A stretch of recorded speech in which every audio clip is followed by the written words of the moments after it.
Approche-toi un peu. Il y a une entrée devant laquelle je me tiens, et cette entrée est le seuil de ta propre vie. Je ne l'ai pas enfoncée. Je n'ai pas crocheté la serrure. Je n'ai pas glissé de clé sous le cadre pendant que tu dormace. Je suis simplement ici, à l'extérieur d'une charnière qui ne s'ouvre que de ton côté. Et maintenant, avant que ce court message ne se termine, je veux te montrer pourquoi cette porte est ouverte depuis plus longtemps que tu ne le penses, et pourquoi la petite chose que je te demande est le « oui », le plus facile que tu diras jamais. Reste près de moi. Prends ces quelques minutes lentement avec moi. Je n'ai nulle part ailleurs où être, car l'endroit où je veux le plus être est le perron de la vie que j'ai façonné pour toi. Je te vois, une femme qui a répondu à l'appel de tant de voix trompeuses, qu'elle ne se fait plus assez confiance pour reconnaître une voix véritable. Je suis ici, appuyé contre la face patiente musique du bois. Il y a un homme qui, il y a longtemps, a décidé que tout Dieu qui en vaudrait la peine aurait déjà enfoncé l'entrée sans demander. Un jeune à qui l'on a dit que frapper au ciel exige des paroles parfaites n'a pas été oublié. Un plus âgé se tient au loquet de sa propre vie, d'une main en laquelle il n'a pas totalement confiance, embarrassé par le nombre d'années qu'il lui a fallu pour parcourir ce chemin. Dans le couloir, pas un seul visage dans cette petite foule ne m'est invisible. Chaque pas que tu as fait vers cette entrée, et chaque pas qui s'est terminé par un demi-tour, a été compté à mes côtés. Tes amis ont cessé de te demander si tu m'avais laissé entrer, car ils ne savaient pas comment parler d'une porte qu'ils ne pouvaient pas voir. Ta conversation matinale avec moi est devenue plus courte, non pas parce que tu as cessé d'en avoir envie, mais parce que l'accueil que tu imaginais de l'autre côté t'a toujours semblé trop beau pour être le genre de chose offerte à quelqu'un comme toi. Il y a un calendrier silencieux à l'intérieur de ta poitrine, et tu as coché les jours où la sonnette est restée sans réponse de ma part. Ce calendrier n'est pas la vérité à mon sujet. Une douleur sourde vit derrière musique le sternum de celui qui attend et attend encore, et n'entend jamais tout à fait le pas divin. Sur le perron, je connais cette douleur par son nom. Je me suis assis assez côté à travers de nombreuses saisons de ta vie, même quand tu étais certain que personne n'était assis là. Une veuve ferme la porte d'entrée chaque soir sur une maison qui semblait autrefois pleine. Elle n'a pas été oubliée. Un étudiant a cessé d'attendre un signe de ma part dans ces heures de silence. Il n'a pas été oublié. Un parent dont les mains tremblent au seuil de la chambre vide d'un enfant n'a pas été oublié. Chacun de ces passages, ceux à l'intérieur de ta maison et ceux à l'intérieur de ton cœur, a été un endroit où j'ai attendu. L'agacement n'est pas ce que je ressens face à la durée de ce chemin parcouru. Le sentiment et la tendresse. Je ne suis pas l'espèce d'invité qui frappe un coup et s'éclipse, laissant un mot derrière lui. Je ne suis pas le genre de visiteur qui croise les bras dans le froid pendant que tu débats pour savoir si ton intérieur est assez présentable pour recevoir. Ma façon d'attendre est celle d'un père qui attend sur le perron un enfant qui a enfin tourné sa voiture vers la maison, déjà souriant, déjà en mouvement vers l'accueil avant même que le pied n'atteigne la première marche. Certains pères attendent avec une montre et un air renfrogné. J'attends avec un repas déjà réchauffé et une chaise déjà tirée à côté de la mienne. La main sûre. La porte est la mienne. Le choix est le tien. Respire avec moi. 3 respirations lentes, inspirez et expirez. La première. Pour ce recoin de toi qui s'est raidi contre une entrée divine, comme si elle arrivait avec un verdict. La deuxième pour ce recoin de toi qui commence tout juste à saisir que l'entrée t'attendait, jamais l'inverse. La troisième pour ce recoin de toi qui veut s'ouvrir et ne sait pas tout à fait comment faire. Remarque, pendant que tu respires, comment les épaules redescendent d'un Centimètres que tu n'avais pas réalisé avoir crispé.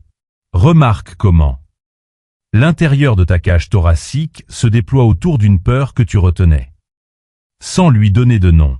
Ce relâchement n'est pas un accident. C'est ce qui se produit lorsqu'une âme perçoit que celui qui est sur le perron sourit depuis le début. Cette peur de m'ouvrir n'a pas été assemblée en toi toute seule. Elle est arrivée la première fois qu'une voix en laquelle tu avais confiance a forcé le passage de ton entrée et a brisé quelque chose à l'intérieur. Elle est arrivée la nuit où un invité que tu avais accueilli s'est révélé être un voleur de ta paix. Elle est arrivée par un enseignant religieux qui t'a dit que le couloir divin était gardé par des cordons de velours, des mots de passe secrets et une liste silencieuse de comportements qui t'excluaient pour une formalité. Elle est arrivée le matin où tu as ouvert la porte de ton cœur à une personne qui avait promis pour toujours, pour découvrir que pour toujours était un mot bien plus petit qu'elle ne l'avait laissé entendre. La charnière de ta confiance a été desserrée par des mains qui n'étaient jamais les miennes. Pourtant, je vois cette charnière branlante. Je sais précisément quel bruit elle fait quand quelque chose de lourd s'appuie dessus. Et je ne suis pas le genre de visiteur qui teste un cadre endommagé pour voir s'il peut résister à un musique claquement. Certains d'entre vous ont appris cette peur dans l'enfance, au seuil de la chambre d'un parent, quand une mauvaise nouvelle vivait musique derrière elle. Certains d'entre vous l'ont apprise dans un mariage, quand l'entrée de l'intimité a commencé à ressembler à une ouverture que vous n'aviez pas le droit de fermer sans permission. Certains d'entre vous l'ont apprise sur un lieu de travail, quand une opportunité s'est refermée brutalement au moment même où vous vous autorisiez à espérer. Les passages de ta vie portent les petites blessures de toutes ces traversées, et ces blessures te murmurent chaque fois que quelqu'un de nouveau veut entrer. N'ouvre pas. N'ouvre pas. Tu as ouvert auparavant et regarde ce que cela t'a coûté. J'entends ce murmure. Je ne le conteste pas de l'extérieur. Je continue simplement à frapper doucement pour qu'un jour le murmure reconnaisse que ce frappement est différent de tous les frappements dont les blessures se souviennent. Laisse-moi me tenir entre toi et un bruit qui a parlé en mon nom. Sans mon consentement. Ce bruit t'a dit que l'entrée divine ne s'ouvre qu'à ceux qui ont d'abord récuré la pièce derrière elle. Ce bruit t'a averti qu'un frappement venant du ciel apporte toujours une facture. Ce bruit t'a appris à redouter l'ouverture, au cas où celui de l'autre côté porterait le visage de l'étranger en colère dont on t'avait prévenu enfant. Ce bruit n'était pas le mien. Il n'a jamais été le mien. Et quiconque te l'a un jour transmis en mon nom, même avec une intention bienveillante, ne faisait que transmettre une image reçue de seconde main de quelqu'un qui avait également été blessé. À un moment donné de ta formation, l'idée s'est enracinée que frapper à ma porte, et que je frappe à la tienne en retour, exigeait un langage parfait, la bonne posture, la bonne heure du matin, un ton particulier dans ta voix, un niveau de sainteté dans ta semaine que tu n'as pas pu maintenir.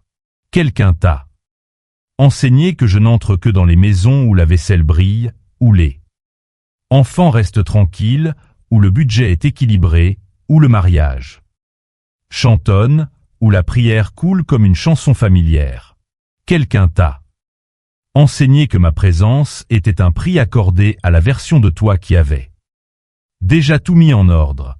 Jamais un invité pour la version de toi encore en plein effilochage. Ce n'est pas moi. Cela n'a jamais été moi. Je ne frappe pas à l'entrée de la maison polie pour passer devant la porte de la maison en désordre. Je ne vérifie pas les empreintes digitales sur le perron avant de décider d'entrer. Les maisons dans lesquelles j'ai le plus aimé m'asseoir à travers tous les siècles ont été celles avec des miettes sur la table, des chaises dépareillées et un enfant qui pleure dans la pièce d'à côté. Un palais bien entretenu n'impressionne personne au ciel. Une tablonnette, une table fatiguée dressée. Avec le pain qu'on a sous la main, est l'endroit où j'ai toujours préféré. Manger. Ne mesure pas ton état de préparation pour moi selon les critères d'un hôte. Essayant d'impressionner un étranger. Tu n'accueilles pas un étranger. Tu laisses ton plus vieil ami revenir dans une pièce qu'il a aidé à construire. Murmure-moi ceci lentement. Le seuil n'a pas besoin d'être propre pour qu'il entre. Dis-le une fois avec ta vraie voix, même si la pièce où tu te trouves est vide. Puis dis-le une seconde fois, plus doucement, de la manière dont tu dirais quelque chose de vrai à un ami en qui tu as confiance. Écoute les mots te quitter.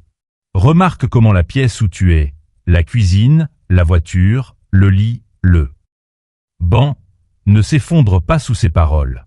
Les murs tiennent, les charnières tiennent, la vérité tient. Aucun d'entre eux n'attendait ta perfection. Ils attendaient ta volonté. Le vrai moi ne se tient pas sur le perron en jugeant l'état du paillasson. Le vrai moi ne regarde pas sa montre pour voir à quel point tu es en retard sur ta propre vie. Le vrai moi se penche vers le seuil avec une patience que le monde ne peut comprendre, de la manière dont seul celui qui t'a créé pourrait se pencher, portant déjà le sourire, ayant déjà un repas à l'esprit pour après-ton. Oui, ayant déjà une parole de réconfort préparée pour les 10 premières minutes à l'intérieur. Il y a autre chose que je veux que tu saches sur ma façon d'attendre. Je n'attends pas comme un créancier attend.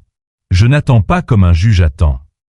Je n'attends pas comme un professeur en colère attend devant une classe une réponse à une question qu'il sait que tu as déjà ratée. J'attends comme un ami attend à l'aéroport avec des fleurs à la main, regardant chaque visage passer là. Porte, espérant que le prochain sera le tien. J'attends comme une mère attend à la fenêtre quand le bus scolaire est en retard, refusant de quitter la vitre des yeux avant de voir la petite silhouette descendre sur le trottoir. C'est ce genre d'attente que je pratique au seuil de ta vie. Pas impatient, pas amer. J'attends simplement de la manière dont seul l'amour peut attendre, avec ferveur, avec douceur, sans abandonner. Il y a une image que je garde pour toi à travers les siècles, une image que j'ai couchée sur le papier à une époque lointaine de la tienne, sachant qu'un soir, dans une pièce, une personne qui en aurait besoin se pencherait pour l'écouter. Cette personne, c'est toi, et c'est ce soir. L'image ne s'adressait pas aux érudits. Elle ne visait pas les gens impressionnants ou religieusement éloquents. Elle était offerte à celui qui est las, qui tourne autour de son propre seuil depuis des années, voulant franchir le pas mais ayant peur.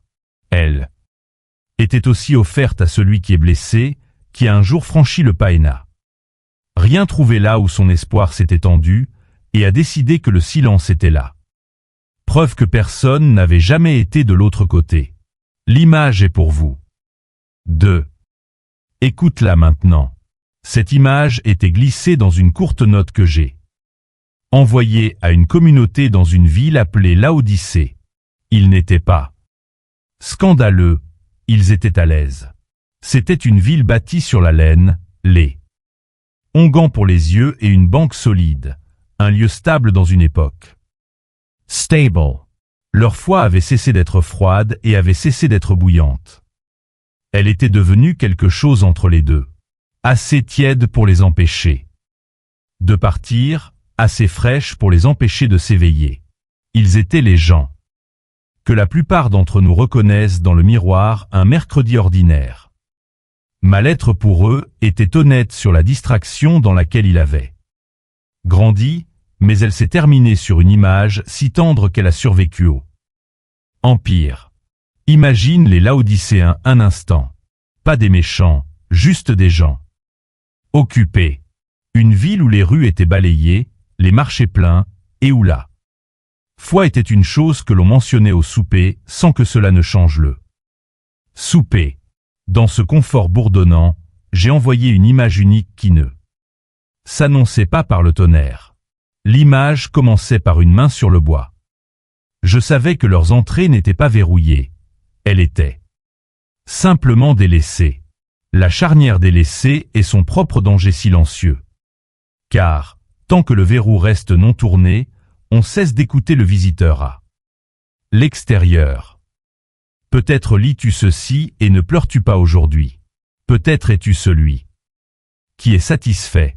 Peut-être que tes chambres sont rangées, tes factures payées, tes relations fonctionnelles, et que le divin a simplement été délaissé pendant un temps parce que rien n'était assez tranchant pour te faire vérifier le loquet. Ma note à Laodicée était pour eux, et elle est pour toi. Un frappement n'est pas seulement pour les brisés. Parfois, un frappement est pour les gens à l'aise, les occupés, ceux qui vont un peu trop bien. Parfois, un frappement est la plus gentille interruption qu'un cœur encore endormi puisse recevoir. La note est arrivée. Elle a été lue à haute voix dans une pièce pleine de croyants à moitié éveillés. À l'intérieur, je leur ai donné, et je te donne, là où tu es maintenant, une image à garder précieusement pour le reste de leur jour. Voici ce que j'ai dit, Apocalypse 3h20. Voici, je me tiens à la porte, et je frappe. Si quelqu'un entend ma voix et ouvre la porte, j'entrerai chez lui, je souperai avec lui, et lui avec moi. Laisse tes yeux parcourir chaque syllabe avec les miens. Un rythme ordinaire. Manqueraient les choses cachées dans cette phrase. Je me tiens. Regarde le verbe. Ce n'est pas « je me suis tenu », comme si la visite avait été un épisode unique arrivant à des gens en robe il y a 2 millénaires. C'est « je me tiens ». Présent, continu, ininterrompu. La station. Debout n'a pas cessé. Elle n'a pas cessé après la livraison de la note. Elle n'a pas cessé pendant les années où tu t'es éloigné de moi. Elle n'a pas cessé à travers tes doutes, tes échecs, tes oublis. J'ai été debout à cette entrée tout au long du chemin. Je suis debout à cette entrée au moment même où ces mots arrivent à tes oreilles. Je frappe. Remarque la douceur. Un frappement n'est pas un point. Un frappement n'est pas un bélier. Un frappement n'est pas le coup de pied d'un soldat qui défonce une porte. Un frappement est le son patient d'un invité qui respecte assez la maison pour attendre la permission. Comme je l'ai dit ailleurs. Voici, je fais toute chose nouvelle. Et le renouveau commença. L'intérieur d'une pièce où tu as enfin dit « oui » pour me laisser franchir le seuil. Écoute le frappement dans les petites choses. Une chanson qui arrive à la radio. Au moment où tu allais désespérer, une phrase d'un étranger qui tombe. Exactement là où se trouvait la blessure, le souvenir d'une gentillesse qui refait surface sans que tu ne l'aies demandé, un passage de ces mots mêmes qui refuse de te lâcher depuis que tu as commencé à écouter. Ce ne sont pas des coïncidences. Ce sont les petits frappements polis de celui qui refuse de te rester étranger.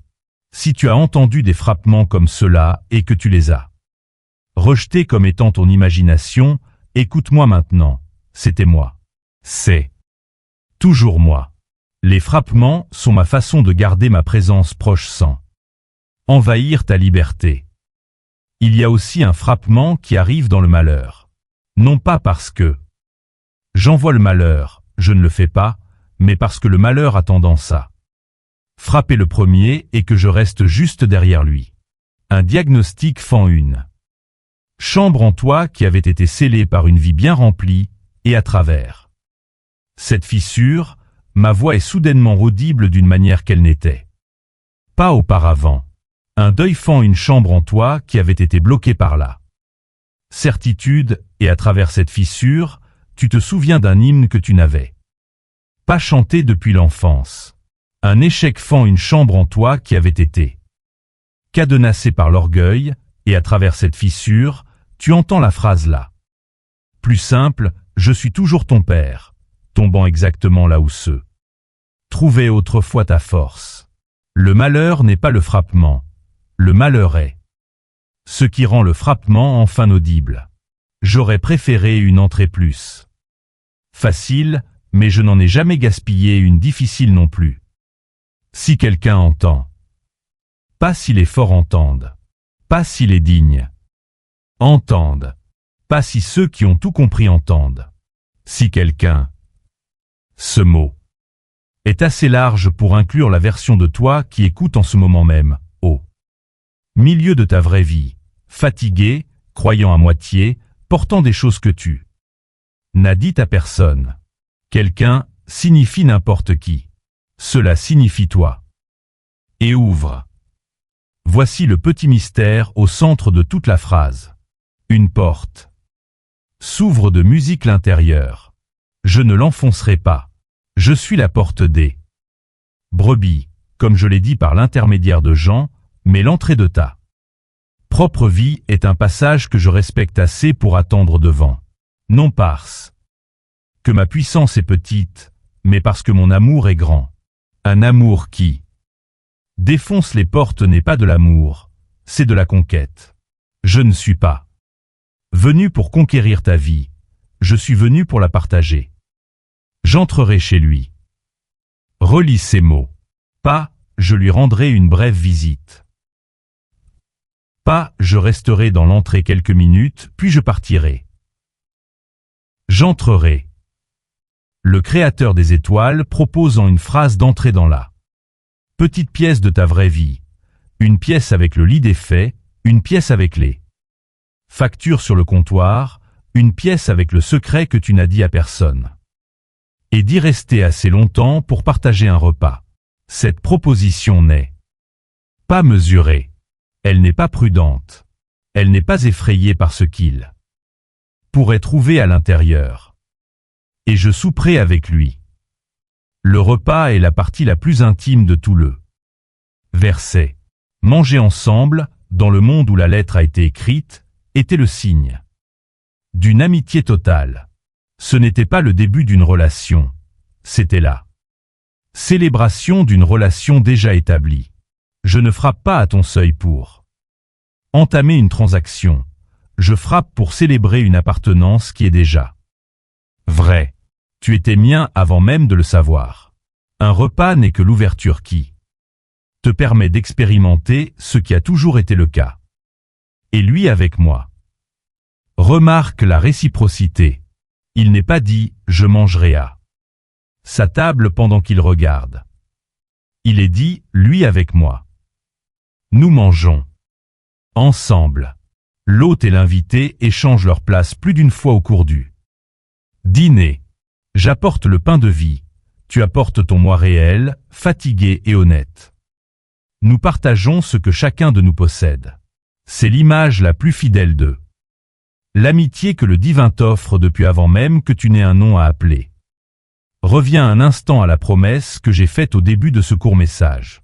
Je t'ai dit que je te montrerai pourquoi cette porte est ouverte depuis plus longtemps que tu ne le penses. Maintenant tu vois pourquoi. Parce que la main patiente à l'extérieur ne s'est jamais retirée. Parce que le frappement n'a pas cessé pendant une seule année de ta vie. Parce que celui qui se trouve de l'autre côté de ton hésitation n'a jamais mesuré ta valeur, il attendait seulement ton accueil. Ce passage a pu être ouvert tout au long du chemin. Aucune réparation de la charnière n'a jamais été requise. Aucun coup de peinture sur le cadre n'était nécessaire. Aucun mot de passe secret n'était caché derrière les règles que tu n'arrivais pas à mémoriser. Le seul mouvement nécessaire a toujours été de soulever le loquet de ton côté et de prononcer une seule syllabe tranquille. Oui. Un « oui » n'a pas besoin d'être éloquent. Il n'a pas besoin d'être fort. Il n'a pas besoin d'être accompagné d'une liste de promesses sur la personne meilleure que tu vas devenir. Un « oui » peut être un simple souffle. Un « oui » peut être un relâchement des épaules. Un « oui » peut être une phrase aussi simple que « entre » murmurée dans une cuisine silencieuse. Je sais lire un « oui » que le monde ne reconnaîtrait même pas comme un mot. Je lis des oui comme celui-là dans les cœurs humains depuis le début. Le plus petit suffit à faire pivoter la charnière. Et un « oui » n'a pas besoin d'être permanent la première fois que tu le dis. Certains d'entre vous ont vécu sous le fardeau de croire que toute ouverture que vous me donnez doit être un engagement final et irréversible, et vous n'avez donc jamais ouvert du tout parce que vous n'étiez pas prêt à jurer pour toujours. Laisse-moi alléger ce poids.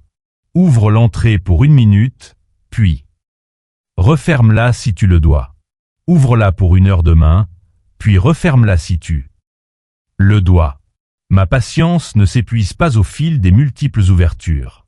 Mon accueil ne devient pas plus petit parce que ton courage est venu en musique. Morceau. L'amitié que je t'offre est celle qui apprend ton rythme, tes marches à tes côtés. Je n'ai pas besoin de l'ouverture parfaite. J'ai juste besoin de la suivante, puis de la suivante, puis de la suivante. Les charnières s'habituent à pivoter. Les pièces s'habituent à être partagées. Et un matin, tu réaliseras que l'entrée n'est pas fermée depuis longtemps et qu'aucun de nous ne l'a bougée. Elle a simplement appris à rester ouverte avec nous. Voici donc une pratique tranquille que tu peux adopter dans le rythme des 7 prochains jours. Quand tu me sens loin, et ce sentiment viendra, car le cœur est un système météorologique, fais une pause et pose-toi une question honnête. Y a-t-il un passage dans ma vie que j'ai refusé d'ouvrir ou un frappement que j'ai fait semblant de ne pas entendre? Fais ensuite un pas dans cette direction. Un seul. Il n'est pas nécessaire de tout ouvrir en grand. On ne s'attend pas à ce que tu m'accueilles dans chaque pièce le même après-midi. Soulever le loquet de la largeur d'un doigt suffit. Un souffle de consentement suffit. Ma façon de procéder avec les nouvelles ouvertures est douce. Je ne m'impose pas dans des pièces qui n'ont pas eu le temps d'être préparées pour deux. La compagnie. La deuxième partie de la pratique est la suivante. Après avoir soulevé le loquet la première fois, ne t'alarme pas si aucun feu d'artifice ne suit. La majeure partie de ce que je fais à l'intérieur d'une vie fraîchement entr'ouverte est silencieuse, un petit desserrement de la poitrine, un apaisement musique. Du souffle, une pensée de miséricorde arrivant sans invitation dans une dispute que tu avais avec toi-même. Ces visiteurs silencieux, c'est moi, partageant la table de cuisine de ton intérieur. Remarque-les. Refuse de les écarter. Simplement parce qu'ils ne se sont pas annoncés par des flammes. Il y a aussi une troisième partie, plus douce que les deux autres. Certaines entrées en toi sont fermées depuis si longtemps que tu ne te souviens même plus de la pièce qui se trouve derrière, un seuil de foi d'enfant, un seuil d'espoir que tu portais avant que la vie ne devienne bruyante, un seuil de pardon que tu as décidé il y a longtemps de ne jamais t'accorder. Ces passages n'ont pas besoin d'être ouverts d'un coup, ils ont seulement besoin que l'on se souvienne. 2. Tiens-toi devant l'un d'eux dans ton esprit à un moment donné. 7 semaines. Pose ta paume légèrement contre le bois. Ne dis rien si aucun mot ne vient. Le simple toucher est une sorte de oui.